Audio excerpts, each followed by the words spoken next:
موت پر یقین رکھتا ہے، مجھے مرنا ہے معلوم ہے ہر ایک کو، مگر موت کی تیاری نہیں کرتا، موت کے لیے تیار نہیں ہو جاتا،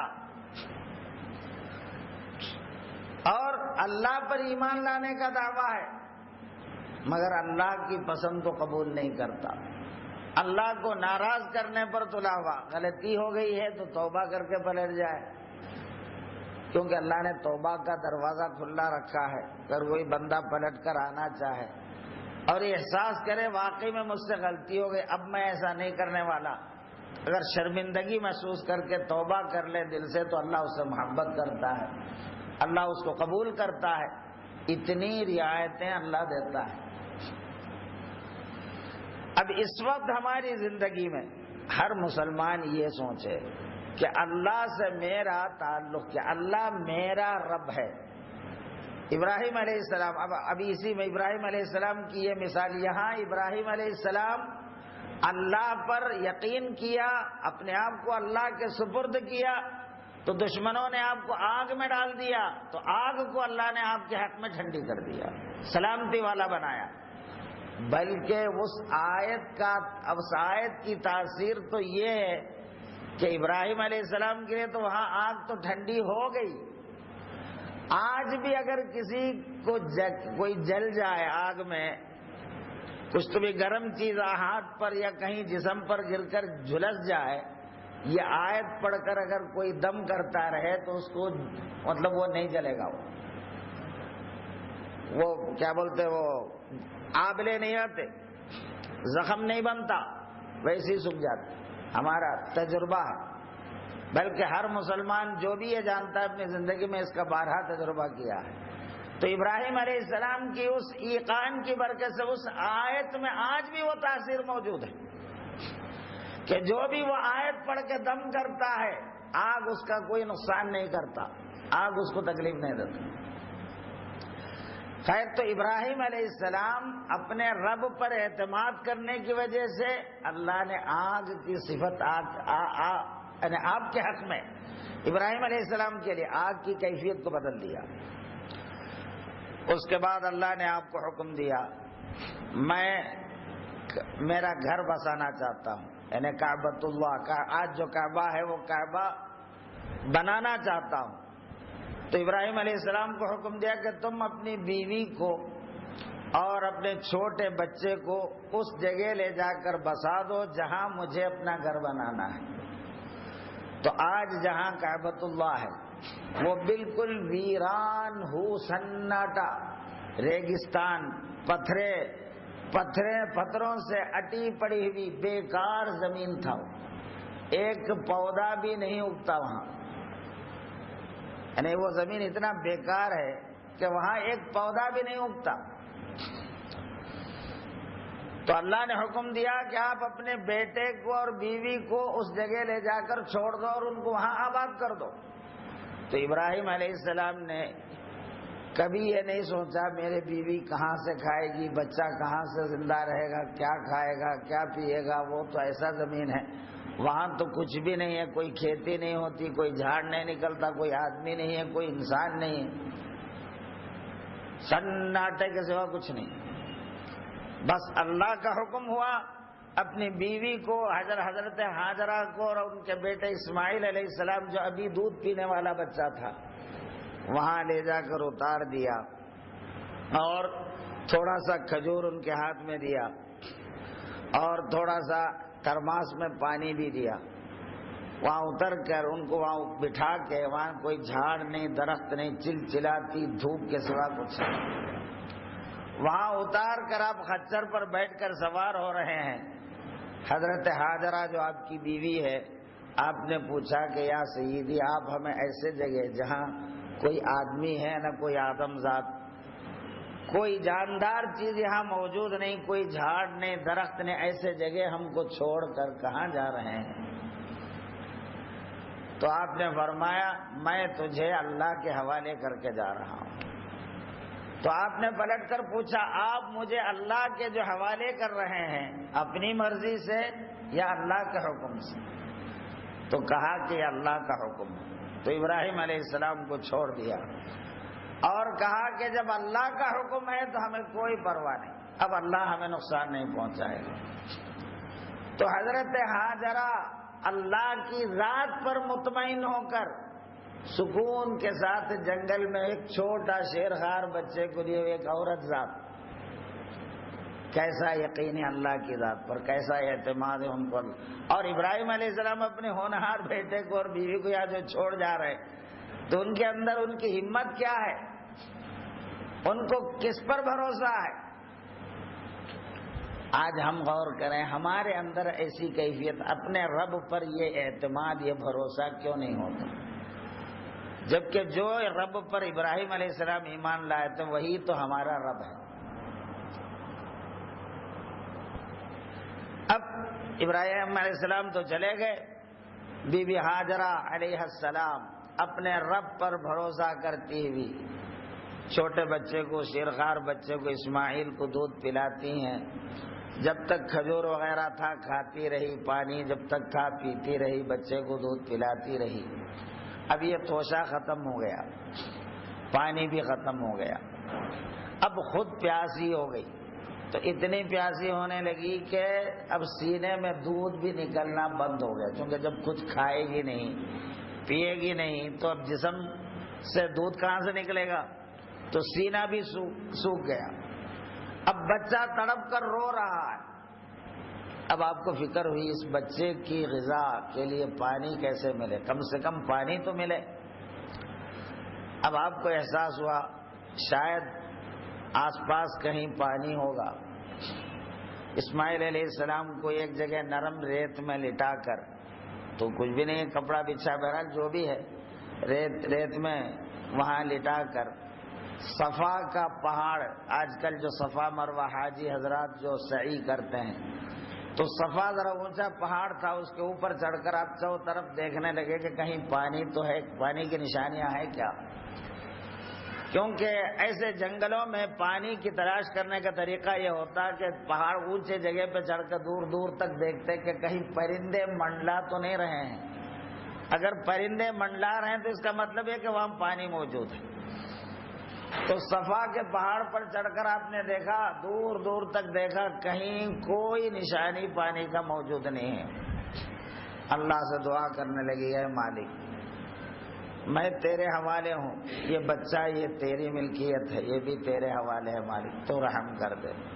دعا کر کے پھر آپ کو خیال ہوا شاید ادھر ہوگا، تو دوسری طرف جو پہاڑ ہے مروہ، تو وہاں سے دوڑتی ہوئی مروہ کے اوپر چڑھ گئی، وہاں چاروں طرف دیکھنے لگی، وہاں بھی کوئی نشانی نہیں، وہاں سے پھر دعا کر کے پھر دوبارہ صفا کی طرف۔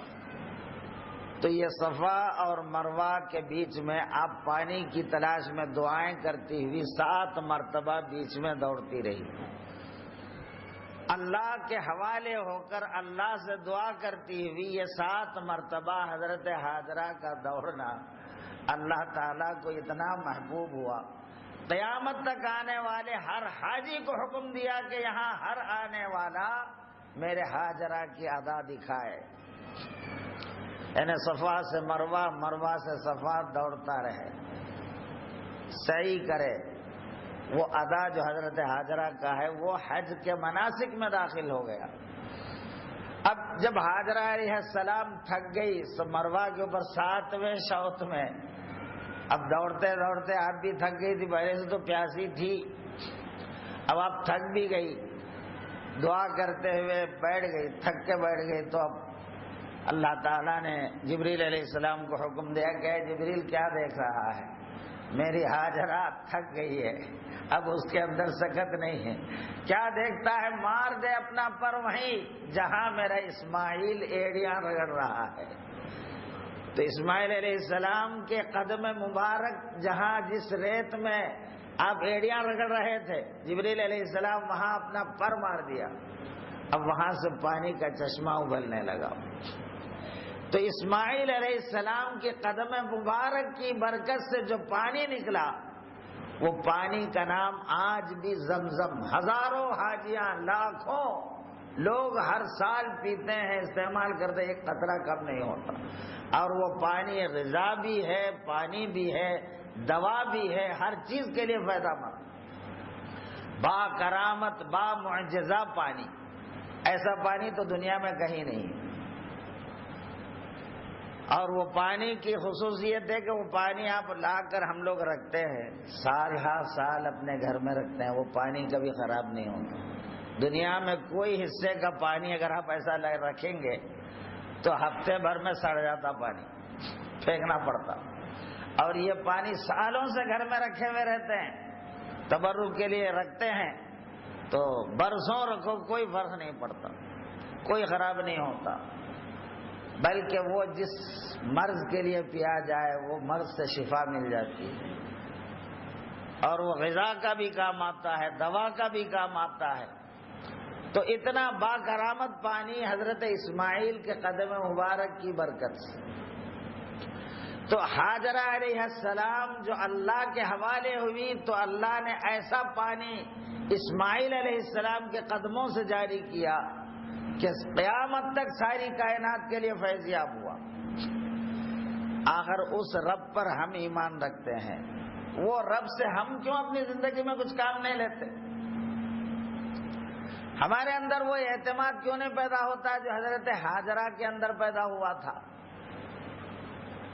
کہ میرا رب جب موجود ہے تو مجھے کسی سے ڈرنے کی ضرورت نہیں، مجھے کسی سے اپنی حاجت کو پیش کرنے کی ضرورت نہیں، رب سے دعا کرتے ہیں اور اللہ تعالیٰ اسباب بناتا ہے۔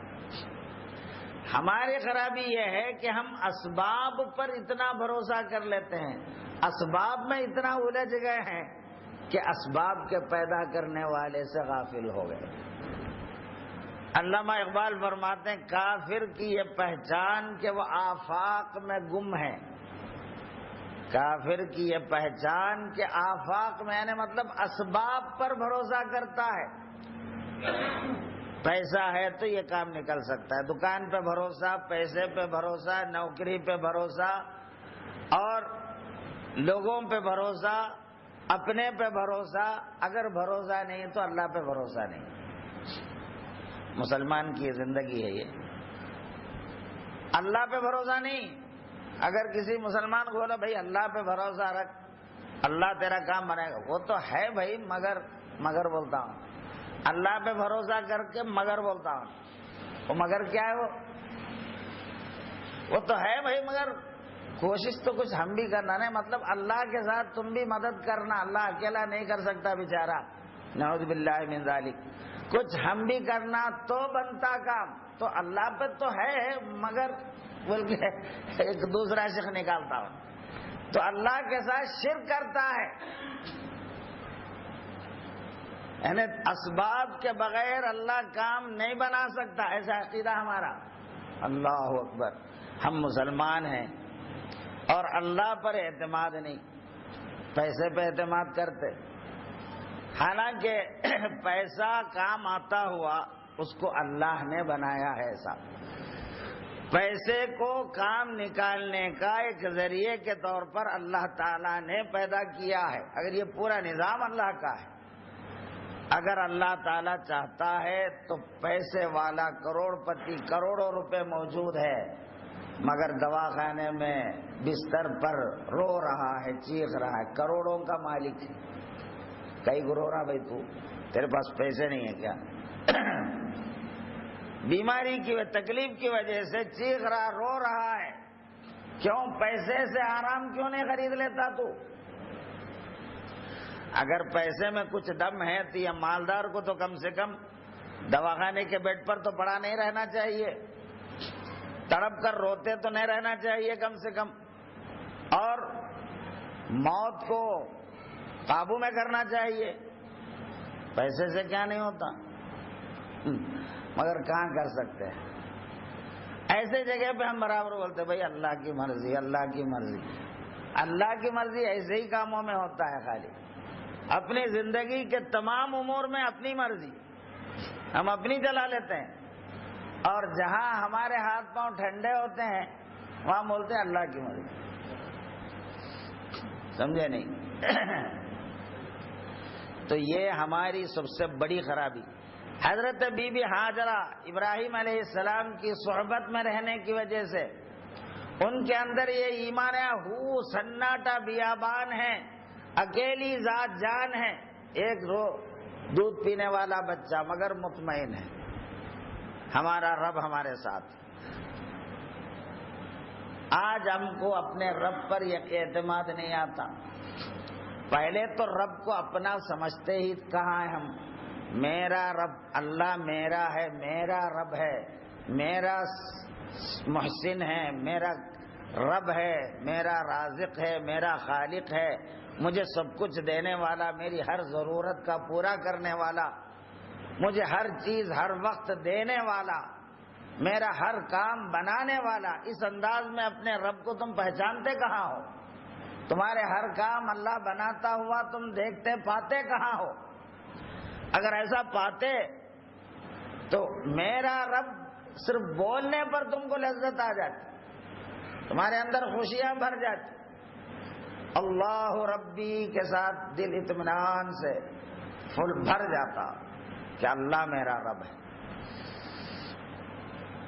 جیسے کوئی عورت اپنے سہاگ کے بارے میں یہ سمجھتی ہے کہ میرا سہاگ سلامت، مجھے کوئی پریشانی نہیں، مجھے کوئی الجھن نہیں، میرا سہاگ سلام، اپنی سہاگ پر فخر کرتی ہے، اپنے شوہر پر۔ اولاد اپنے باپ پر فخر کرتے ہیں، میرے باپ زندہ ہیں، میرے باپ موجود ہیں۔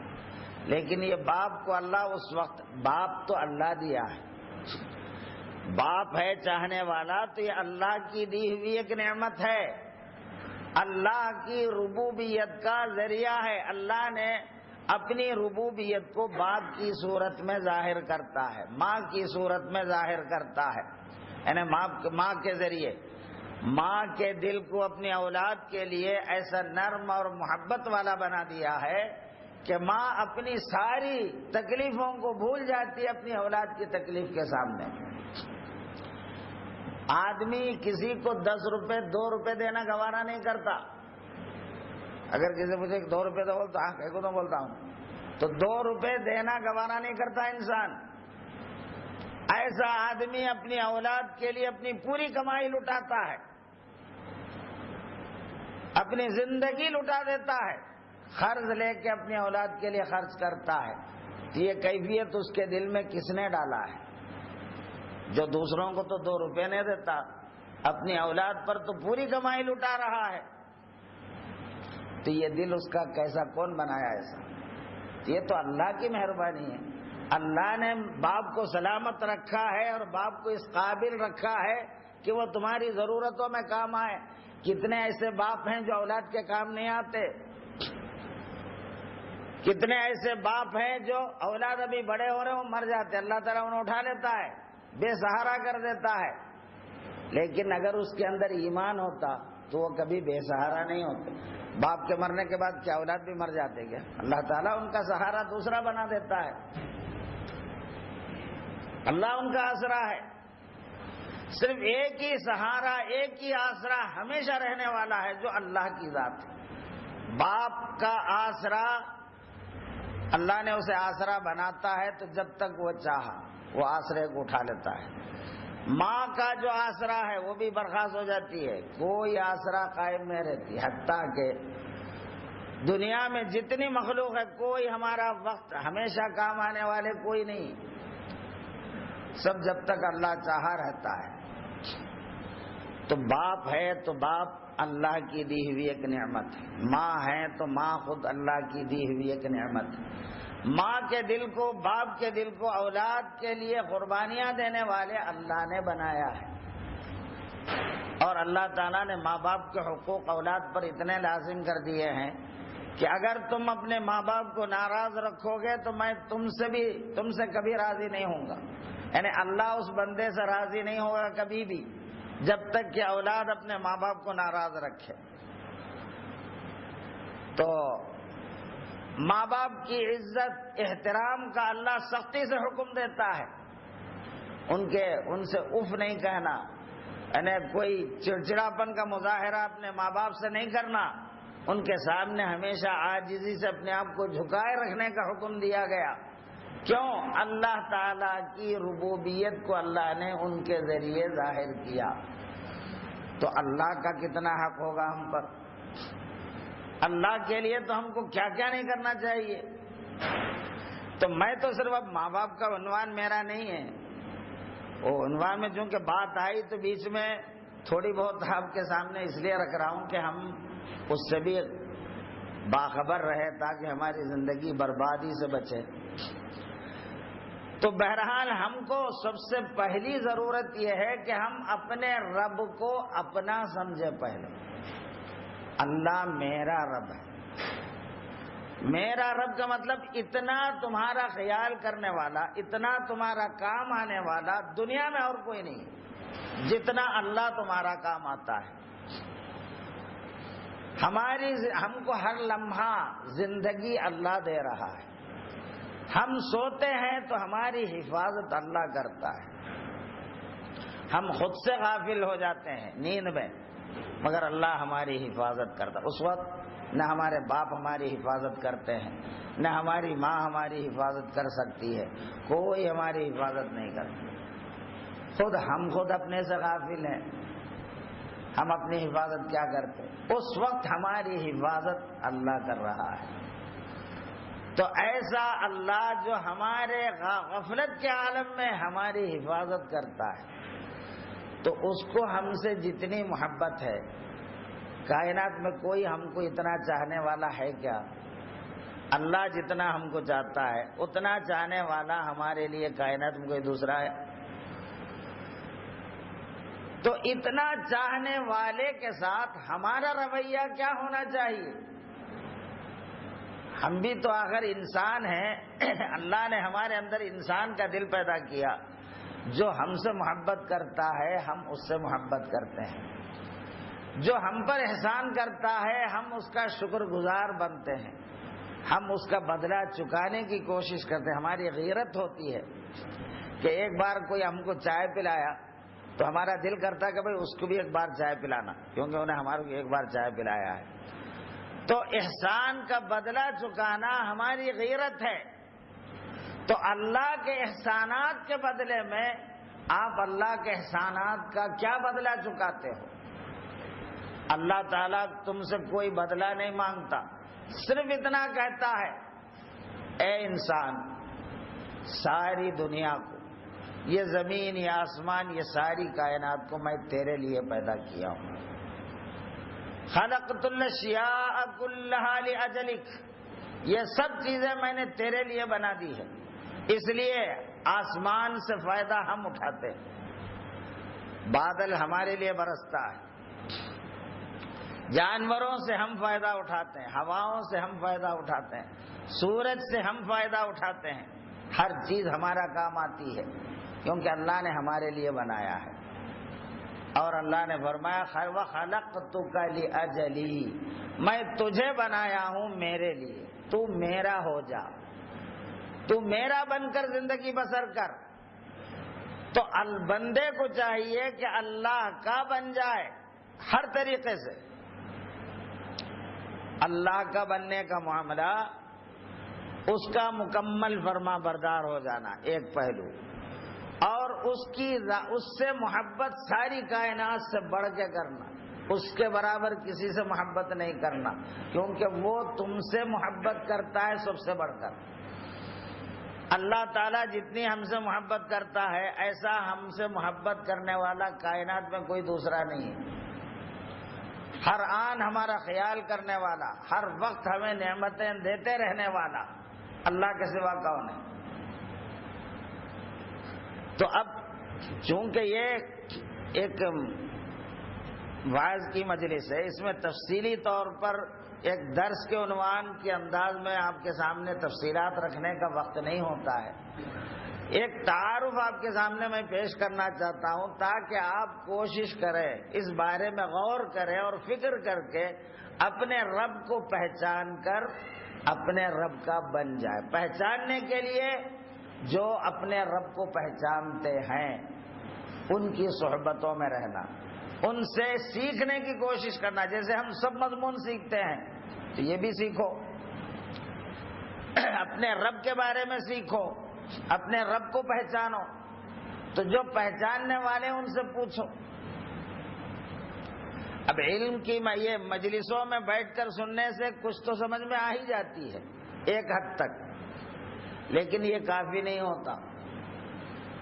یہ ایک آپ کو تعارف، ایک پہچان کرایا جا سکتا ہے، تفصیل کے طور پر تفصیلی انداز میں اپنی رب کی پہچان عام مجلسوں میں 1 گھنٹے کا یا آدھا گھنٹے کے بیان میں ممکن نہیں ہوتا۔ اس کے لیے آپ کو مسلسل کسی کی صحبت کو اختیار کرنا پڑتا ہے، کسی اللہ والے کی صحبت سے استفادہ کرنا پڑتا ہے تاکہ ہم اپنے رب کو پہچانیں، اپنے رب کی محبت کو پہچانیں اور اپنے رب کو اپنا سمجھنے لگے سب سے پہلے۔ جیسے میرا باپ، جیسا آپ کہتے میرا باپ، تو اس سے زیادہ میرا رب کا احساس ہونا چاہیے۔ اپنے باپ سے زیادہ اپنے رب کو اپنا سمجھنا، تمہارا رب تمہارا کتنا ہے، باپ سے زیادہ، ماں سے زیادہ، کیونکہ باپ کو اللہ دیا ہے، ماں اللہ دیا ہے۔ ہم اپنی جان سے محبت کرتے ہیں تو ہماری جان اللہ کی دی ہوئی نعمت ہے، جان سے بڑھ کر اللہ ہے، ماں سے بڑھ کر اللہ ہے، باپ سے بڑھ کر اللہ ہے، پوری کائنات میں سب سے بڑھ کر اللہ ہے، اس لیے کہ یہ سب اللہ کی بنائی ہوئی ہے اور سب فنا ہو جائیں گے، اللہ ہمیشہ زندہ رہنے والا ہے۔ سب سے ہمارا تعلق ٹوٹ جائے گا، کسی کا تعلق ہمارا قائم نہیں رہنے والا۔ اگر ہم اپنے تعلق کو یہاں زمین پر اللہ سے جوڑا ہے تو یہ تعلق ہمیشہ قائم رہنے والا ہے۔ قرآن میں اللہ فرماتا ہے وَمَن يَكْفُرْ بِالطَّاغُوتِ، جو شیطان کا انکار کرے، مخالفت کرے، شیاطین اللہ کی نافرمانی کی طرف اکسانے والے، اللہ کے ساتھ شرک کرنے پر اکسانے والی جتنی طاقتیں ہیں، تو طاغوت کا جو انکار کرے، وَيُؤْمِن بِاللَّهِ، اللہ پر ایمان لائے، اللہ کا ہو جائے، فَقَدِ اسْتَمْسَكَ بِالْعُرْوَةِ الْوُثْقَىٰ، وہ ایسی مضبوط رسی کو تھام لیا ہے جو لا انفصام لہا، کبھی ٹوٹنے والا نہیں۔ تو ہمیشہ کا آسرا، ہمیشہ کا سہارا اگر کوئی ہے تو وہ اللہ کی ذات ہے۔ ابراہیم علیہ السلام نے اپنی زندگی کو اسی پر ڈال لیا۔ اب رب کا جو حکم ہوا، اللہ کی طرف سے دشمنوں نے آپ کو آگ میں ڈالا، آپ نے اف نہیں کی، اللہ کی مرضی یہی ہے تو یہی صحیح، اللہ کے حوالے ہو گئے، اللہ آپ کو زندہ بچایا۔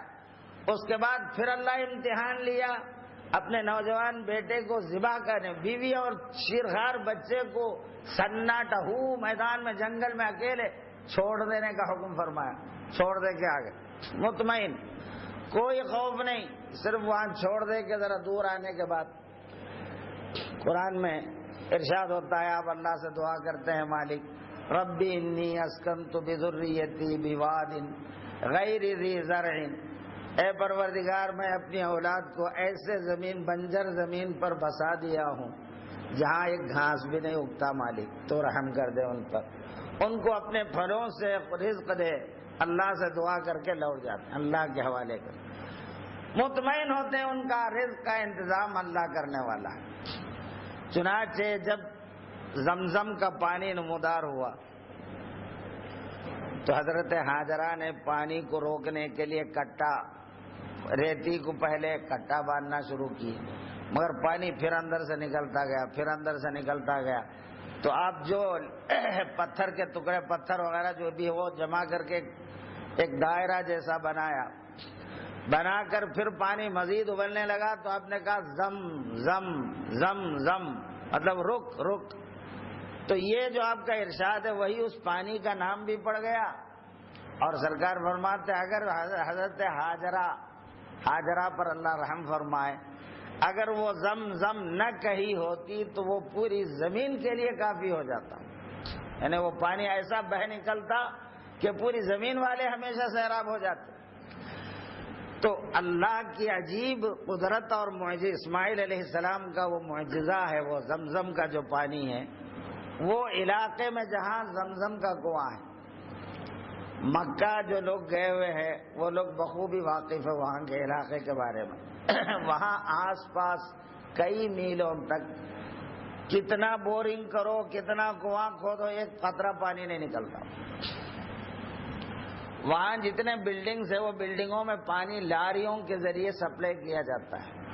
وہاں کوئی بور ویل نہیں، کوئی کنواں نہیں، کیونکہ کنواں کھودو پانی نکلتا ہی نہیں وہاں۔ تو وہ پورے علاقے میں کہیں پانی نہیں ہے، مگر اس بیچ میں زمزم ایک ایسا کنواں ہے جو لاکھوں کروڑوں کو سیراب کرتا ہے اور ایک قطرہ کم نہیں ہوتا۔ کیسا زندہ معجزہ ہے رب تعالیٰ کا۔ اسماعیل علیہ السلام کی برکت سے اللہ نے جو پانی نکالا ہے، تو اور وہ پانی میں ہر قسم کی انرجی موجود ہے۔ تحقیق کرنے والے ڈاکٹروں نے، پوری دنیا کے ریسرچ کرنے والے اس کے بارے میں ریسرچ کر کے اس کے سامنے عاجز ہو گئے۔ ایسا پانی تو پوری زمین میں کہیں بھی نہیں،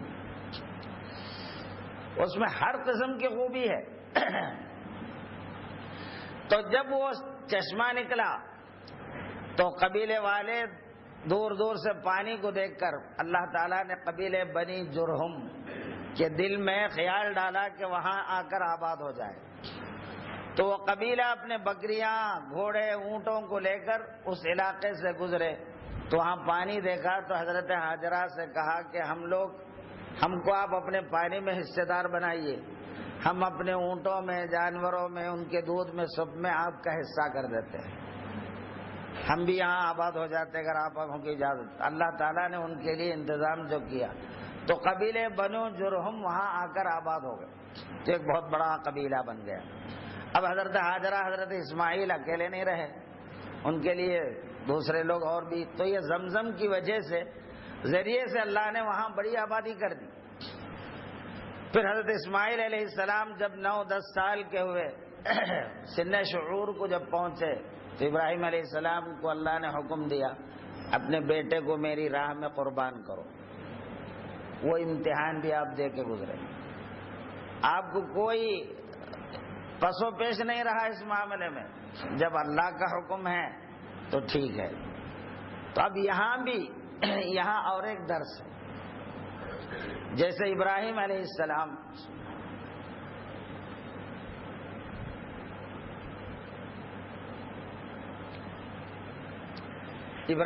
السلام کو جب آگ میں ڈالا گیا، تو آگ جو جلانے والی چیز ہے، مادی دنیا میں آگ تو جلاتی ہے، مگر اللہ نے دکھایا آگ میرا حکم کا پابند ہے، آگ اپنی مرضی سے کسی کو جلاتی نہیں ہے، جب میں حکم دیتا ہوں تو وہ کسی کو نہیں جلا سکتی۔ یہ ابراہیم علیہ السلام پر آگ کو ٹھنڈی کر کے اللہ نے آگ کی یہ کیفیت کو ظاہر کر دی۔ کائنات کا ہر ذرہ اللہ کے حکم پر قائم ہے۔ ہم مسلمان اس پر یقین تو رکھتے، ایمان تو رکھتے ہیں، یعنی مانتے ضرور ہیں، لیکن ہمارا یقین اسباب پر جتنا ہے، مخلوق پر جتنا ہے، اتنا اللہ پر نہیں ہے۔ یہی وجہ سے آج ہم محروم ہیں، اللہ سے دور، اللہ کی نصرتوں سے محروم۔ بندہ اللہ پر جتنا یقین کرتا ہے، جتنا اعتماد کرتا ہے، اللہ تعالیٰ اسی شان سے اس کی مدد کرتا ہے۔ اللہ کی سنت ہی یہ ہے، انا عند ظنی عبدی بی، بندہ میرے لیے جو گمان رکھتا ہے، میرے لیے جو یقین، جو کیفیت دل میں رکھتا ہے، میں اس کے مطابق اس کی مدد کرتا ہوں۔ تو اللہ پر اگر کسی کو کامل یقین ہے کہ یہ کام اللہ کا، اللہ کر کے رہے گا، اور اللہ اس کے لیے اسباب بنا کے رہے گا، لیکن کوئی بھروسہ کر کے تو دیکھے۔ بھروسہ کرنے کے لیے ایمان چاہیے، سمجھے نہیں؟ ہمارے اندر اگر بھروسہ نہیں ہے تو اس کا مطلب یہ کہ ہمارا ایمان بھی بس ایسے ہی ہے، ایمان نہ ہونے کے برابر ہے۔ ایمان والا اللہ کی ذات پر آنکھ بند کر کے بھروسہ کرتا ہے، اعتماد کرتا ہے، کسی اور پر ایسا اعتماد نہیں کر سکتا ہو، تو وہ ہے سچا مومن۔ تو بہرحال تو حضرت اسماعیل علیہ السلام کو اللہ نے ذبح کرنے کا جب حکم دیا، تو ابراہیم علیہ السلام نے اسماعیل علیہ السلام کے بارے میں حضرت ہاجرہ کو، اپنی بیوی سے کہا کہ بچے کو تیار کرو، میں اپنے بچے کو ساتھ لے جانا چاہتا ہوں۔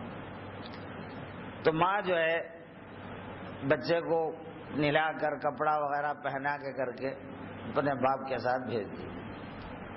اب مقام مینا پر پہنچے جہاں آج بھی حاجیاں قربانیاں وغیرہ دیتے ہیں، تو وہاں پہنچنے کے بعد تو بیچ میں شیطان آپ کو بھٹکانے کی کوشش کیا۔ اسماعیل علیہ السلام سے آ کر کہا کہ اسماعیل تم کہاں جا رہے ہیں؟ تو میں اپنے باپ کے ساتھ جا رہا ہوں۔ باپ تم کو کہیں کو لے جا رہے ہیں؟ معلوم کہیں کو لے جاتا باپ کسی کو؟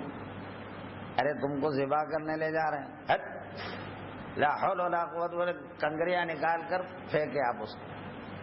تو چھوٹا شیطان بھاگا، تو 7 مرتبہ کنگریاں لے کے آپ نے پھینکا ایک شیطان کو۔ تھوڑی دور کے بعد اور ایک شیطان آیا اس سے بڑا، انہیں پھر بولا اسماعیل کہاں جا رہے ہیں تم؟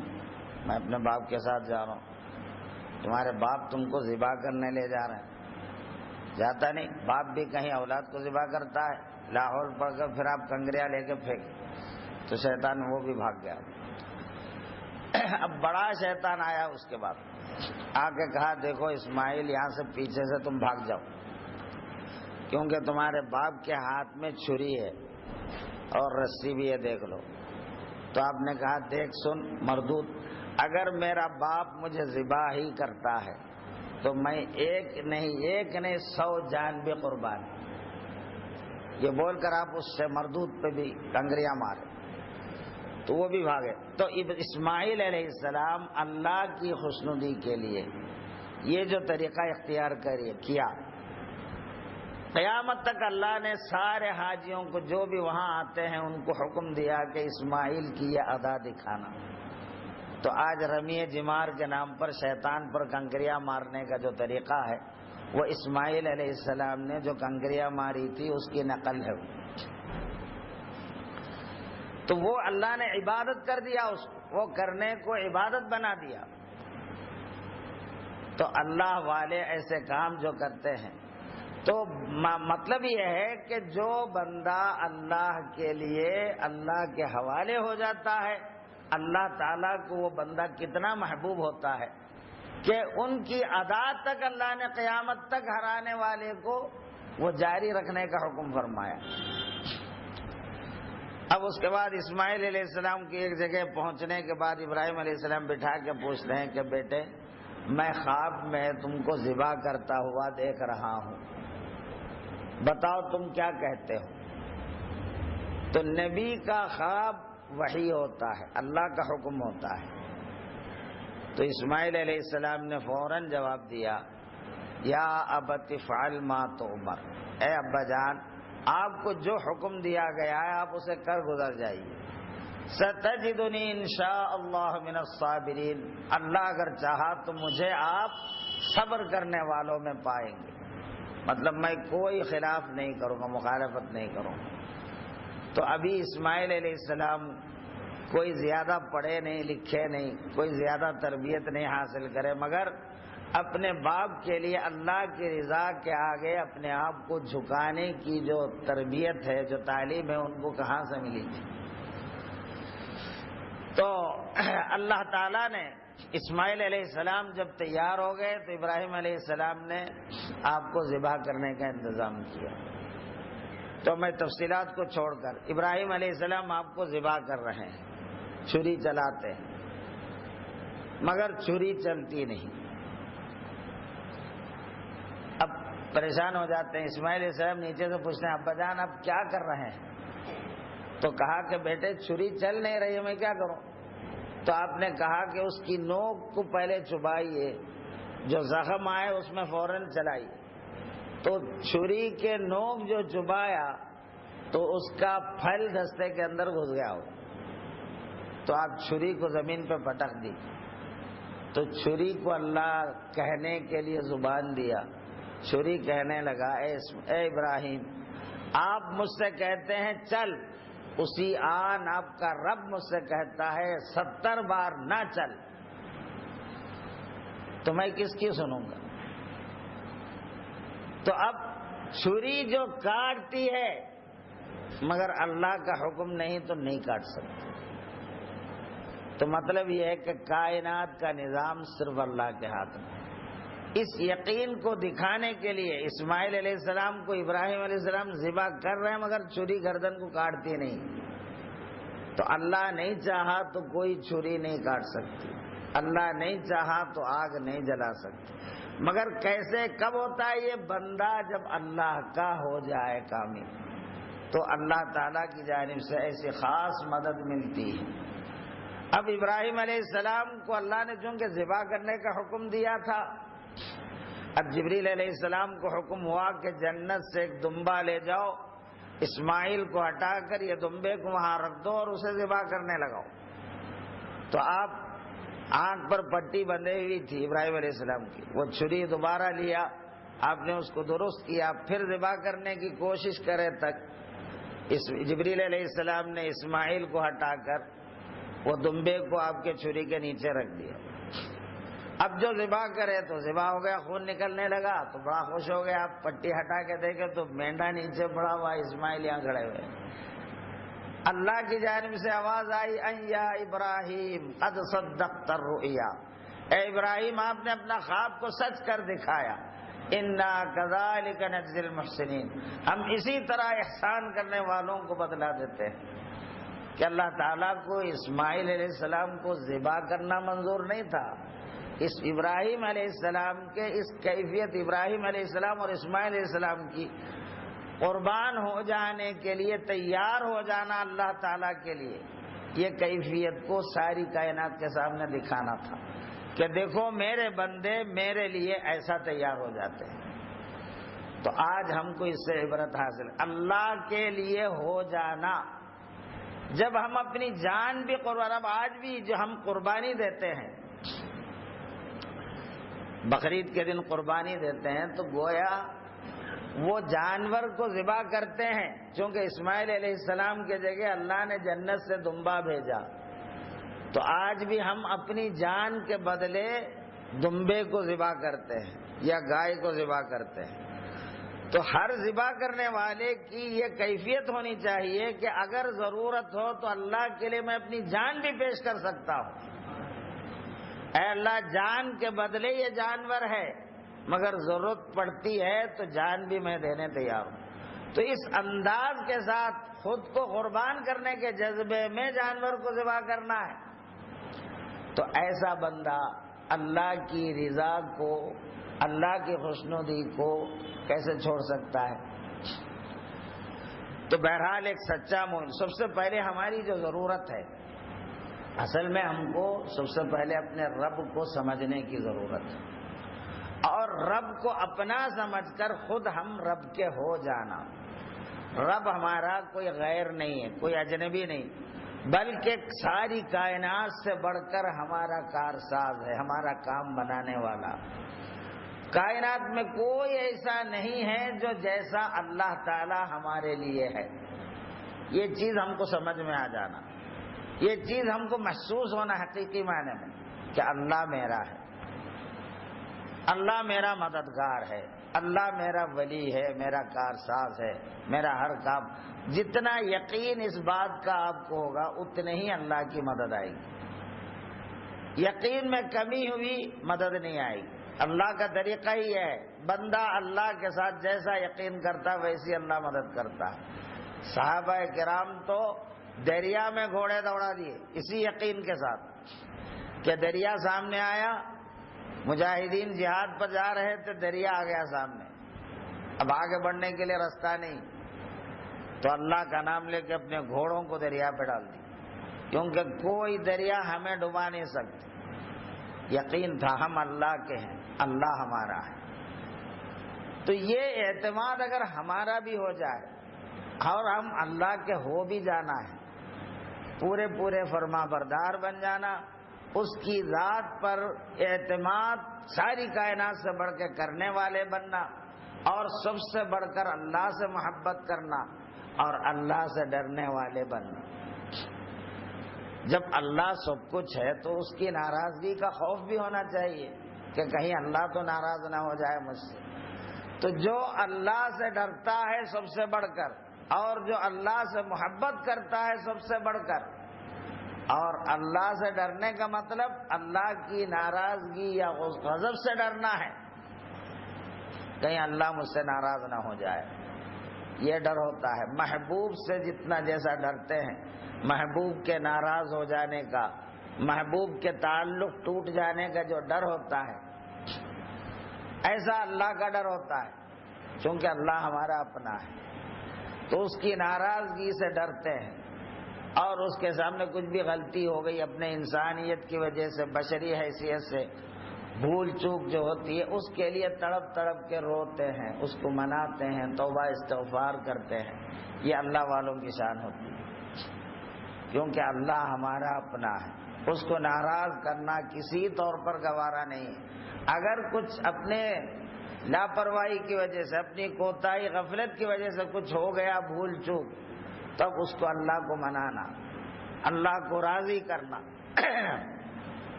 تو یہ طریقہ توبہ اور استغفار کا ہے۔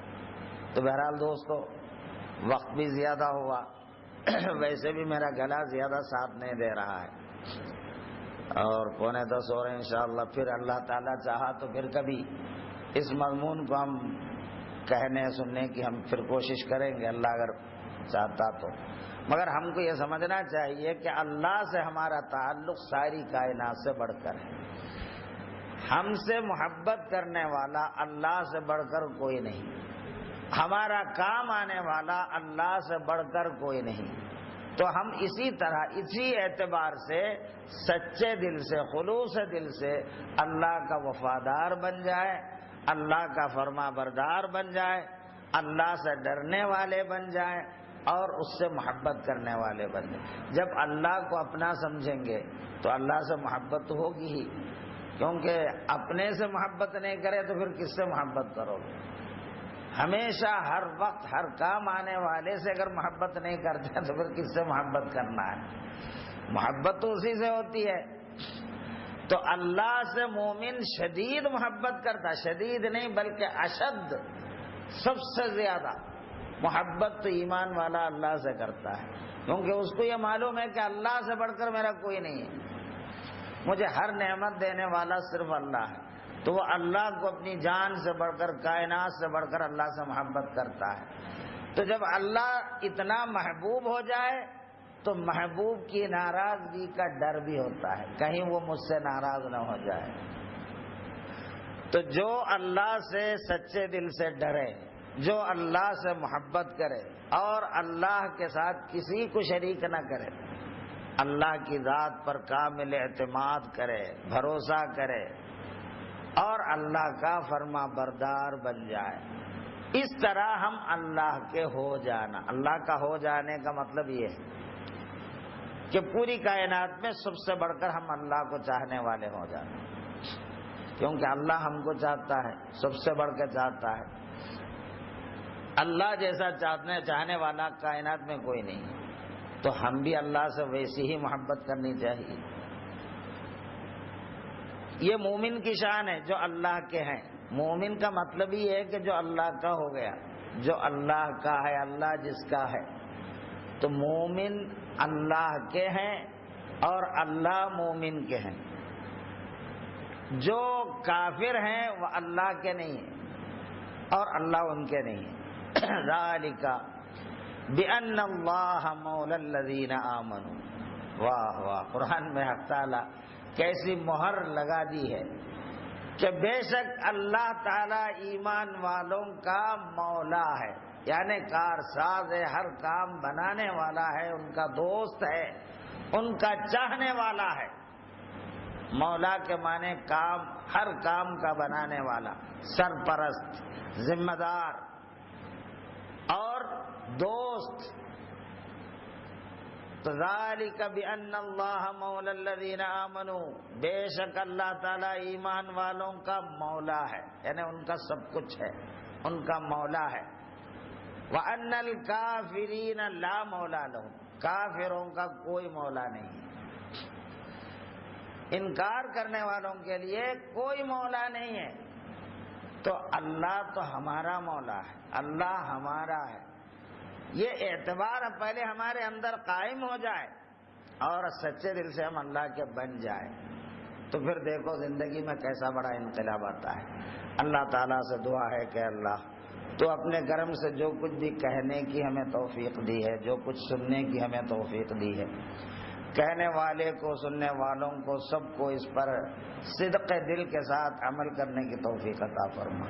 واسطہ محمد مصطفیٰ صلی اللہ علیہ وسلم وآخر دعوانا